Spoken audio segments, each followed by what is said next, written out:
Hi folks, I'm going to show you how to adapt the fake wind material function to your own assets. Let's use this sidewall as our example.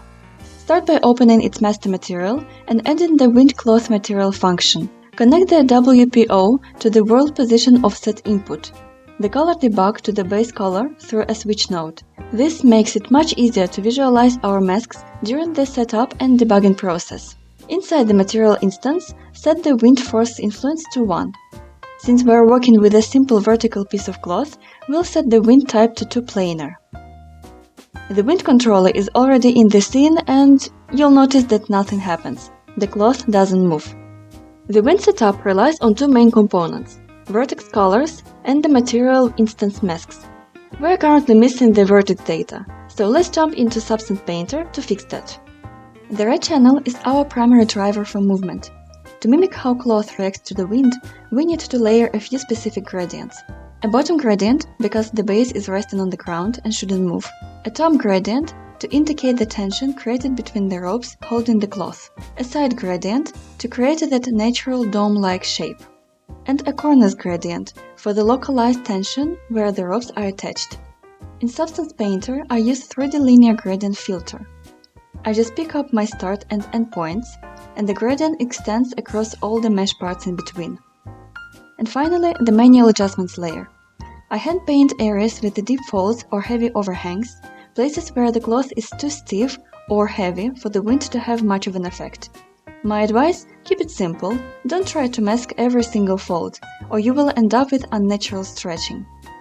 Give the layers the red color, and let's check in Unreal how well we drew the mask. Hand over to the mesh paint and import our mask. Make sure the red channel is enabled. It worked, we've got movement. But if we look closer, we have a problem. See how the cloth is intersecting the rope and the rope itself is behaving strangely? Earlier we set the wind to planar. This means two different projection planes are affecting the rope simultaneously, essentially pulling it in two directions. This will happen to any part of your mesh that has actual volume. There are two ways to fix this. The first one is to set the wind to 1-planar. You can choose the X, Y or Z axis. This is actually great for performance because it reduces shader complexity, though it might require some manual adjustments later if your wind direction changes. Option 2 is to further refine our vertex colors to mask out the problematic areas. First of all, paint the ropes black to completely remove any wind influence. I've also painted black the areas where the ropes pass through the cloth. Let's check how it looks like in the engine. Nice, no intersections and artifacts. But it looks a bit too stiff and lacks the motion. To fix that, we add another layer of movement, using a green channel. Add 3 more gradients, from the bottom and from each corner. Make sure the blending mode for the green group is set to the linear dodge add, for the correct blending with the previous red channel. Re-import the texture and make sure both red and green channels are checked. Back in the material instance, enable the option called Is it hanging on a rope? And there we go, the cloth behavior looks much more natural and dynamic.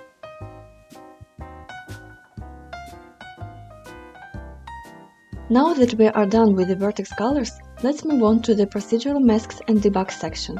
There are 3 types of masks that help us to further define the cloth behavior. Notice how the mesh is unnaturally stretching along the wind direction. ESM stands for Edge Stretch Mask, and it eliminates these stretches when the cloth is oriented parallel to the wind. When I set up the masks, I like to duplicate the asset and rotate each copy 90 degrees to see a change depending on whether it's facing toward or along the wind. Turn on the debug color mode. Set the edge stretch mask visibility to 1 and increase its intensity. You will see gradients from both sides of the sidewall which neutralize the stretching. Adjust the offset and contrast parameters so the gradients appear on the sidewalls oriented along the wind and disappear when they are perpendicular. Watch how the gradient appears and disappears as I rotate the sidewall. You may need to add rotation if the edges of an asset aren't straight like in the previous example. For the gradient to turn correctly on the vertical assets, You need to enable the Change Projection axis.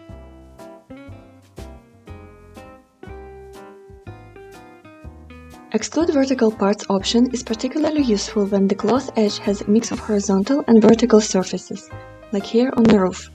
Notice how these sagging sections are relatively more vertical. It makes more sense for the wind to push them slightly inward rather than lifting them upward like it would with a horizontal surface.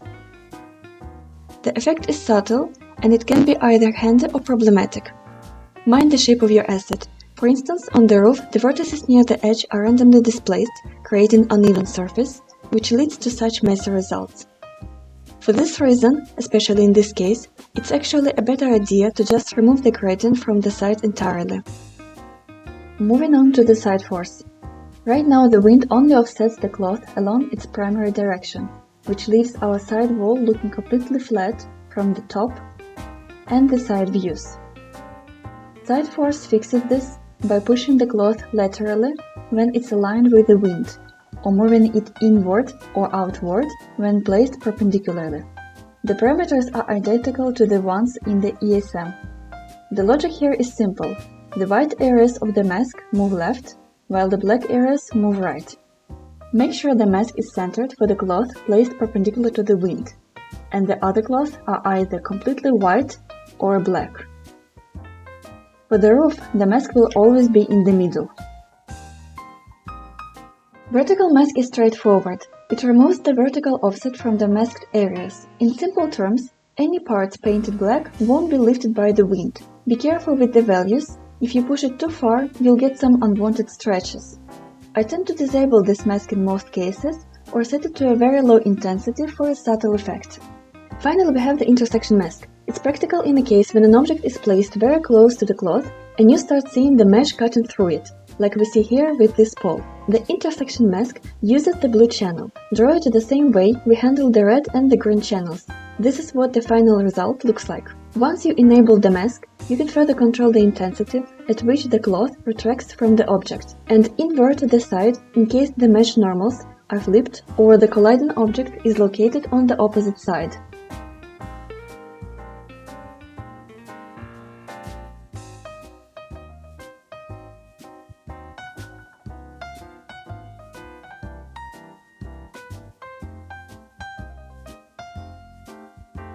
For the assets like pole, where you don't need complex wind motion, you should use the Gust bending material function instead, which has only the bending effect without the extra overhead of the cloth logic.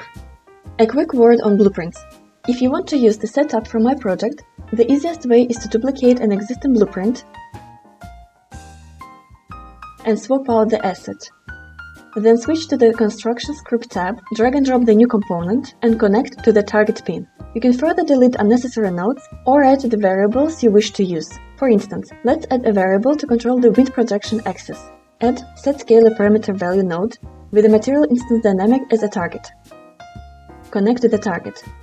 Type in the exact name of the parameter you wish to control. In my case, it's axis x, x, y, y. Create a new variable and plug it into the value pin.